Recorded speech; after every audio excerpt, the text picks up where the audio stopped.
vuelva a acudir a mi subjetividad para tratar de abordar una objetividad, pero en lo personal fue muy duro cuando la vuelta a la democracia, para quienes empezamos a hacer política, y en mi caso, se produce un distanciamiento muy importante entre los que creíamos y lo que había pasado en un momento complejo de nuestro país, como fue la dictadura militar. Este encuentro entre Carlotto y el Papa Francisco, este reencuentro, ¿abre un nuevo escenario para poder hablar de estos temas? Y yo creo que sí, digamos, a ver, creo que el transcurrir del tiempo nos va dando una perspectiva de las cosas, ¿no? Y entonces se pueden, digamos, hacer acercamientos y encuentros, ¿no? Evidentemente queremos vivir una cultura del encuentro, ¿no?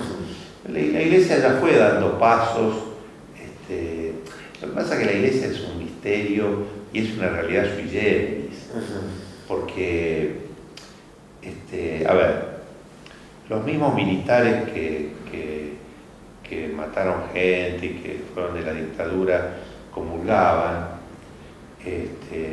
teníamos también guerrilleros que con la máquina de un cura mataron a un general y eran católicos.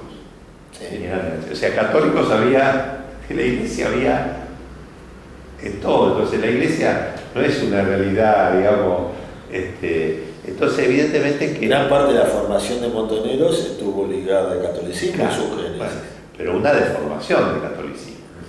Y lo mismo, generales del ejército, generales militares que también estaban formados en el catolicismo.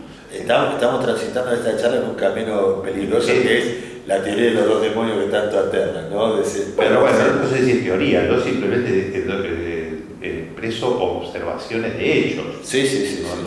No estoy elaborando teoría. No, simplemente estoy observando hechos, ¿no? Observando hechos.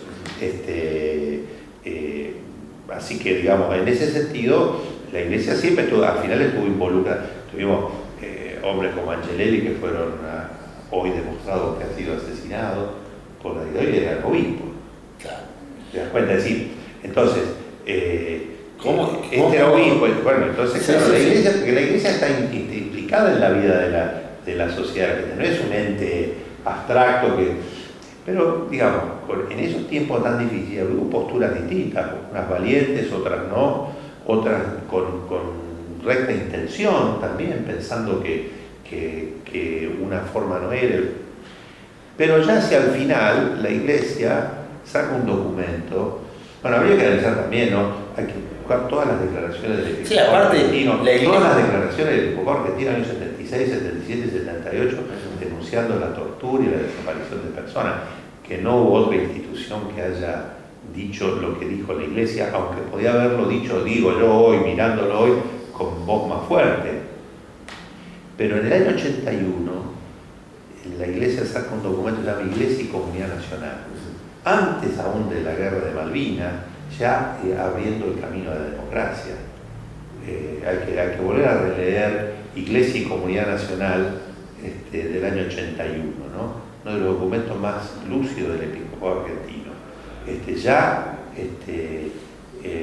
Planteando, digamos, que el camino ordinario, el camino normal, digamos, de la Argentina es la democracia, ¿no?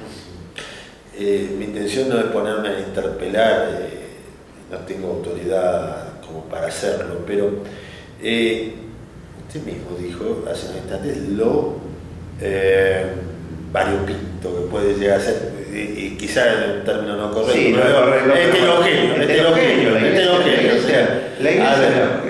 la catolicidad quiere decir la unidad en la diversidad. Bien. Claro, no hay hace pocos días, uniformidad. hace un tiempo, la canonización tanto de, te corríjame, porque no sé, sí, de Juan 23 y de Juan Pablo II, sí. Que son dos líneas, dos vertientes. Sí, o dos formas distintas y en épocas distintas también, ¿no?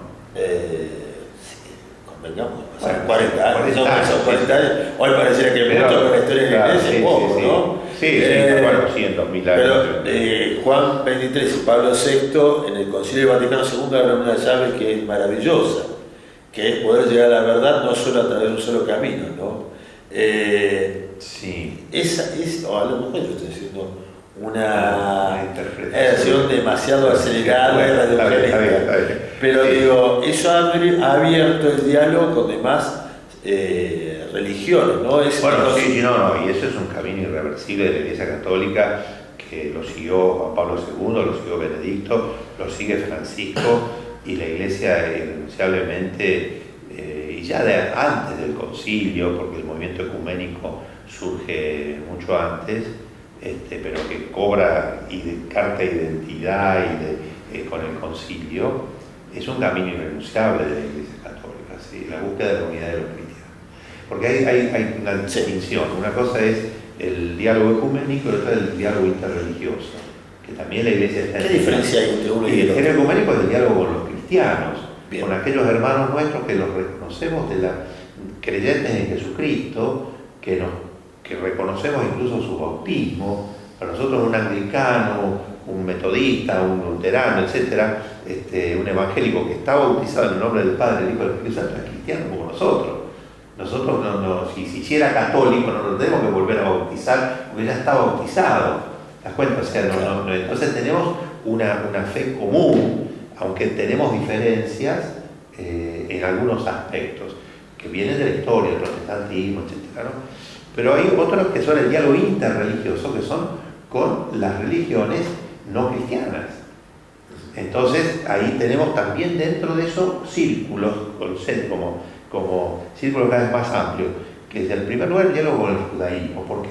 Porque el cristianismo, el hermano mayor, como el hermano mayor en la fe, Abraham, nuestro padre en la fe, lo rezamos en la liturgia, lo rezamos desde siempre, ¿no? Que es nuestro hermano en la fe. Entonces el diálogo con el pueblo judío, con los judíos, eso también es otro camino de la Iglesia, que todos los papas han transitado desde el Vaticano II, Juan XXIII, ya Pío XII, ha habido también hechos también extraordinarios, ¿no?